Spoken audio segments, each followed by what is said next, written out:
मेरी वाइफ अपने first love के साथ भाग गई, लेकिन मेरे लिए बिलियंस की विरासत छोड़ गई। मुझे रोते हुए उस बैंक बैलेंस को इनहेरिट करना पड़ा जो एक फोन नंबर जितना लंबा था। और फिर मैंने पूरे 70 सालों तक एक शानदार लाइफ जी। कोई 9 to 5 जॉब नहीं, कोई बॉस का चाटा खाना नहीं। मेरी रोज की सबसे बड़ी टेंशन यही थी कि ये पैसे खर्च करने पर और ज्यादा कैसे बढ़ते जा रहे हैं। जब मैं 100 साल की उम्र में शांति से मरा, तब भी मैं यही सोच रहा था कि बिना कुछ किए अमीर पत्नी के पैसों पर जीना कितना मजेदार था। लेकिन किसे पता था कि अगले ही पल मैं 70 साल पीछे रीबर्थ ले लूंगा। एंगेजमेंट के दिन मेरे डैड ने कहा, बेटा मुझे पता है कि तुम्हें बुरा लग रहा है। सू वैंग क्वीन के दिल में वो ली जिंग हुई बसा है, लेकिन हमारी टियान फैमिली की फंडिंग के लिए क्या तुम इस शादी को बर्दाश्त नहीं कर सकते?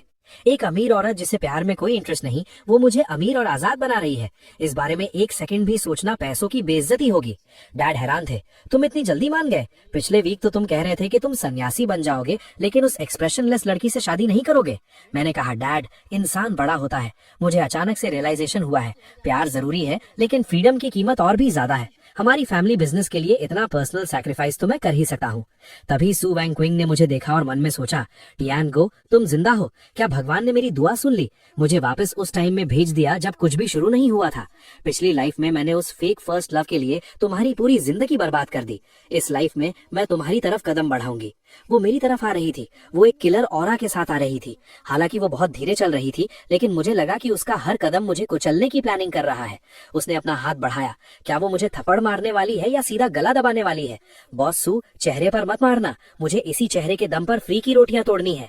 लेकिन उसने मुस्कुराते हुए कहा, हबी इस बार तुम भाग नहीं पाओगे। ये स्माइल मुझे ऐसी क्यों लग रही है जैसे वो मुझे कच्चा चबा जाएगी।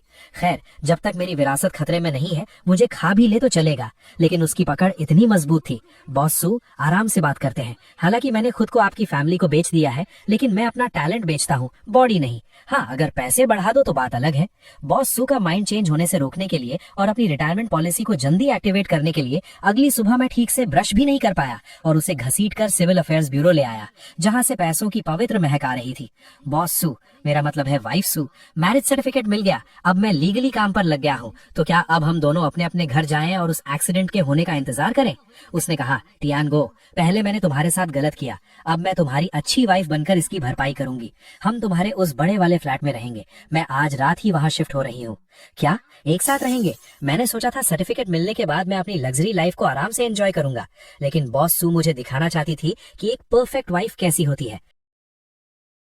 मैडम, ये कौन सी कुकिंग है? तुम तो घर में न्यूक्लियर टेस्ट कर रही हो। उसने कहा, हबी मैं तुम्हारे लिए कोला चिकन विंग्स बनाना चाहती थी, लेकिन इस पैन का अपना ही अलग प्लान था। वो अचानक से फट गया। पैन का प्लान था कि वो मरना चाहता है। ली जिंग हुई अभी तक वापस नहीं आया है। क्या तुम मुझे फिजिकल मेथड से मारकर अपनी विरासत बचाने का प्लान बना रही हो? बस करो बॉस सू, परेशान मत हो। हम गरीबों के बच्चे जल्दी बड़े हो जाते हैं। मैं कुछ भी खाकर काम चला लूंगा। उसने मन में सोचा, पिछली लाइफ में मैंने कभी इसके हाथ का बना खाना नहीं खाया था, तो घर का स्वाद ऐसा होता है। मैंने सोचा, इस टमेटो एंड एग डिश में मैं शुगर डालना भूल गया था, फिर भी वो इसे ऐसे खा रही है जैसे ये कोई मिशेलिन 3 स्टार डिश हो। खत्म। टियानगो, होश में आओ, उसके इस इनोसेंट लुक में मत फंसना। तभी उसने कहा, टियानगो, आज ली जिंग हुई ने मुझे कॉल किया था। आ गया, मेन ड्रामा आ गया। फर्स्ट लव फाइनली ऑनलाइन आ गया है। जल्दी बताओ कि तुम उसके पास जा रही हो और मेरे मुंह पर एक चैट फेंक कर मारो और मुझे दफा हो जाने के लिए कहो। लेकिन उसने कहा, मैंने उसे दफा कर दिया और उसका फोन नंबर भी ब्लॉक कर दिया है। नानी, बॉस सू, तुम स्क्रिप्ट के हिसाब से क्यों नहीं चल रही हो? वो तुम्हारा फर्स्ट लव है, कोई डस्टबिन नहीं। रात को उसने कहा, हबी आज रात बिजली कड़क रही है, मुझे अंधेरे से डर लगता है। क्या मैं तुम्हारे कमरे में सो सकती हूँ? मैंने कहा, मेरे पास मत आना। उसने कहा, बाहर सच में बिजली कड़क रही है, क्या मैं अंदर आ सकती हूँ? मैंने सोचा, बिजली? बॉस सू, तुम अंधी हो क्या? आज रात चांद एक बड़ी सी रोटी की तरह गोल और चमक रहा है। तुम क्लियरली मेरी बॉडी पर नजर गड़ाए हुए हो। अगर मैंने तुम्हें अंदर आने दिया तो मेरा आराम से जिंदगी जीने का मास्टर प्लान कैसे पूरा होगा? क्लिक की आवाज आई, वो अंदर आ गई। ये मूवमेंट इतनी स्मूथ कैसे है? क्या इसे ही अमीर औरतों का जबरदस्ती करना कहते हैं? उसने कहा, इस दरवाजे के अंदर आने के बाद तुम मेरे हो। उसने दरवाजा लॉक कर दिया। खत्म, सब खत्म। ये तो कमरे में बंद करके कुत्ते को पीटने वाली बात हो गई। नहीं, कमरे में बंद करके टियानगो को पीटने वाली बात नहीं। अगर मैंने फिजिकल स्ट्रेंथ का इस्तेमाल किया तो मैं पक्का हार जाऊंगा। मुझे अपना दिमाग लगाना होगा। मैं ऐसे कपड़े पहनूंगा जिससे उसका सारा इंटरेस्ट ही खत्म हो जाए। बॉस सू, चलो टीम रूल्स बनाते हैं। ये डंडा हमारी बॉर्डर लाइन है। मेरी ये मोटी सी जैकेट देख रही हो? इसे फिजिकल इंसुलेटर कहते हैं। मैं नहीं मान सकता कि तुम एक मोटे से भालू को देखकर भी एक्साइटेड हो सकती हो। उसने कहा, ठीक है हबी। बहुत बढ़िया, अगर मैं बिना सोए डटा रहा तो ये रात शांति से गुजर जाएगी। टियानगो, हिम्मत मत हारना, तुम वो इंसान हो जो बिलियंस के लिए लड़ रहा है। रात के 2 बज चुके थे, वो सो गई होगी ना, लेकिन मुझे अपने पीछे से एक किलर ऑरा क्यों महसूस हो रहा है। वो आ गई। ये तो ड्रैगन स्विंग मूव है, गले लगना। बचाओ, क्या ये गले लगना है? ये तो सीधा नेक लॉक है। नंगे पैर और मेरी मोटी जैकेट के आर पार भी मैं उसकी सॉफ्टनेस फील कर सकता हूँ। रूप ही शून्यता है, शून्यता ही रूप है। वो बिलियंस की विरासत है। मैं सिर्फ थोड़ी सी ब्यूटी के लिए पिघल नहीं सकता, लेकिन उसकी महक कितनी अच्छी है। क्या यही पैसों की खुशबू होती है? अगली सुबह उसने कहा, गुड मॉर्निंग हबी, रात को नींद अच्छी आई? मैंने कहा, बहुत अच्छी। ऐसा लगा जैसे रात भर में कपड़ों के साथ क्रॉस कंट्री रेस दौड़ रहा था। क्या ये औरत कोई सक्यूबस है? वो सोकर उठी तो एकदम ग्लोइंग लग रही थी, और मैं सोकर उठा तो मेरी हड्डियां टूटने वाली थी। नहीं, ऐसा ही चलता रहा तो मैं पक्का पिघल जाऊंगा। मुझे प्लान बी स्टार्ट करना होगा। उसे मुझसे नफरत करवानी होगी। मैं एक ऐसा इंसान बनूंगा जो अंधाधुंध पैसे उड़ाता है, मुफ्त की रोटियां तोड़ता है और बड़ी बड़ी बातें करता है। कोई भी औरत ऐसे बेकार इंसान को बर्दाश्त नहीं कर सकती। वाइफ, चूंकि अब तुम मुझे पाल रही हो तो क्या मुझे थोड़ी पॉकेट मनी नहीं मिलनी चाहिए? मुझे ज्यादा नहीं चाहिए, मैं पहले ही 10 मिलियन मांगूंगा जिससे वो डर जाए। उसे पता चलना चाहिए कि मुझे पालना एक ब्लैक होल को भरने जैसा है। उसने कहा, मैंने तुम्हारे लिए पहले ही प्रिपेयर कर लिया था। इस क्रेडिट कार्ड की लिमिट इन्फिनिट है और पासवर्ड तुम्हारा बर्थडे है। क्या बकवास है? Infinite limit? स्क्रिप्ट ऐसी नहीं थी। तुम्हें मुझे मुफ्तखोर कहना चाहिए था और फिर मेरे मुंह पर पैसे फेंककर मुझे बेइज्जत करना चाहिए था। क्या इतना काफी है? अगर नहीं तो मैं फाइनेंस डिपार्टमेंट से कहकर सीधे तुम्हारे अकाउंट में कुछ बिलियंस ट्रांसफर करवा देती हूँ। क्या एक अमीर औरत द्वारा पाले जाने की फीलिंग ऐसी ही होती है? मैं चाहता हूँ कि तुम मुझसे नफरत करो और तुम मुझे पैसों से दबाना चाहती हो। ठीक है, अगर तुम्हारी देने की हिम्मत है तो मेरी भी खर्च करने की हिम्मत है। मैं जाकर इस गली का आधा कचरा खरीद लूंगा। मैं तुम्हें दिखाऊंगा कि मेरा टेस्ट कितना घटिया है और मैं कितना बड़ा मनी वेस्टर हूँ। ये जगह बेवकूफों को लूटने के लिए फेमस है। बहुत बढ़िया, यहाँ हर जगह फेक आइटम्स भरे पड़े हैं। ये ब्लैक कार्ड को बर्बाद करने और अपनी बेवकूफी दिखाने की परफेक्ट जगह है। दुकानदार ने कहा, बॉस, आपकी नजर बहुत तेज है, ये एकदम ताजा खुदाई से निकला है।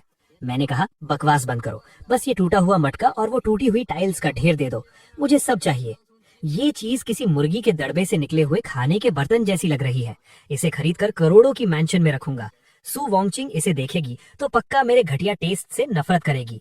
5 मिलियन का कार्ड स्वाइप करो, चेंज रखने की जरूरत नहीं है। दुकानदार चौंक गया। 5 मिलियन? अरे बाप रे, बॉस थोड़ा वेट कीजिए, मैं इसे पैक कर देता हूँ। सोने को पैक नहीं किया जाता। मैंने 5 मिलियन में एक टूटा हुआ बर्तन खरीदा है। सू वॉन्गचिंग, अब मैं देखता हूँ तुम मेरी कैसे तारीफ करती हो। तुम्हें पक्का लगेगा कि मेरा दिमाग खराब हो गया है और तुम अपना ब्लैक कार्ड वापस ले लोगी। वाइफ, देखो, ये आज का मेरा शिकार है। 5 मिलियन में खरीदा है, कैसा लगा? क्या इसमें एक हिस्टोरिकल फीलिंग नहीं है? जल्दी मुझे डांटो, मुझे पैसे बर्बाद करने वाला कहो, मुझे बिना टेस्ट का इंसान कहो, और फिर इस टूटे हुए मटके को बाहर फेंक दो। उसने कहा, इस मिट्टी का रंग, इसकी खुशबू। बॉस सू, क्या मैं इसे थोड़ा साफ करके देखूं? मैंने सोचा, एक्टिंग और एक्टिंग करो। ये तो सुअरों के खाने का बर्तन है ना, क्या साफ करने से ये फूल बन जाएगा? ओह माय गॉड, ये तो सॉन्ग डायनेस्टी के रू किल्न का मास्टरपीस है। Gold thread, iron wire, purple rim, iron foot, ये तो नेशनल ट्रेजर लेवल का एंटीक है। मैंने कहा, क्या बकवास है? रू किल्न, क्या ये सुअर का बर्तन था? एक्सपर्ट ने कहा, दामाद जी, इसका पिछला पीस सॉथेबीज ऑक्शन में 80 मिलियन में बिका था। हालांकि इसमें थोड़ा डैमेज है, लेकिन फिर भी इसकी कीमत कम से कम 50 मिलियन है। और असल में तो ये प्राइसलेस है। 50 मिलियन? मैंने 5 मिलियन खर्च किए थे ताकि मेरा नुकसान हो, और बदले में मैंने 10 गुना मुनाफा कमा लिया। हे भगवान, क्या तुम सिर्फ मेरे साथ खेलने आए हो? क्या एक पैसे बर्बाद करने वाला इंसान बनना इतना मुश्किल है? सो वॉन्गचिंग ने कहा, हबी, मुझे पता था कि तुम पैसे बर्बाद नहीं कर रहे। तुम तो बाहर से बेवकूफ और अंदर से जीनियस हो। तुम तो हिडन ट्रेजर्स ढूंढ रहे थे। तुम्हारी नजर उन एक्सप्लोट अप्रेजर्स से भी ज्यादा तेज है। मैंने मन में सोचा, तारीफ मत करो प्लीज, मेरी तारीफ मत करो। मैंने सच में पैसे बर्बाद किए थे। मैंने तो बस तुक्का मारा था। मुझे 50 मिलियन प्रॉफिट नहीं कमाना था, मुझे 5 मिलियन का लॉस चाहिए था। अली पेपर 50 मिलियन आ गए। उसने कहा, चूंकि तुमने ये 50 मिलियन का प्रॉफिट कमाया है तो इसे अपनी पॉकेट मनी समझो। दिल खोल कर खर्च करो। फैमिली के लिए पैसे बचाने की जरूरत नहीं है। मुझे मार डालो, जितना खर्च कर रहा हूँ उतना ही बढ़ रहा है। ये पैसे खर्च करने पर बढ़ते क्यों जा रहे हैं? क्या यही अमीरों का दर्द है? मुफ्त की रोटी खाकर मेरा पेट कुछ ज्यादा ही भर गया है। नहीं, ऐसा नहीं चल सकता। मुझे भड़ास निकालनी है। मुझे अपनी इस घटिया किस्मत को पसीने में बहाना होगा। उसने कहा, हबी, पसीने में तुम बहुत सेक्सी लगते हो। व्हाट द हेल, ये नजर, अभी तो मैं पैसों के अटैक से बचा था, क्या अब मुझे फिजिकल टेस्ट भी देना पड़ेगा? मैंने कहा, वाइफ, तुम अंदर कैसे आ गई? उसने कहा, तुम्हें इतनी मेहनत करते देखा तो सोचा तुम्हारी थोड़ी हेल्प कर दूं। हेल्प? मुझे तो लग रहा है तुम मेरा मर्डर करना चाहती हो। मैंने कहा नहीं, जरूरत नहीं है। मुझे अपनी चेस्ट मसल्स ट्रेन करनी है, मुझे वेट्स उठाने हैं। मर्दों को खुद पर थोड़ा स्ट्रिक्ट होना चाहिए।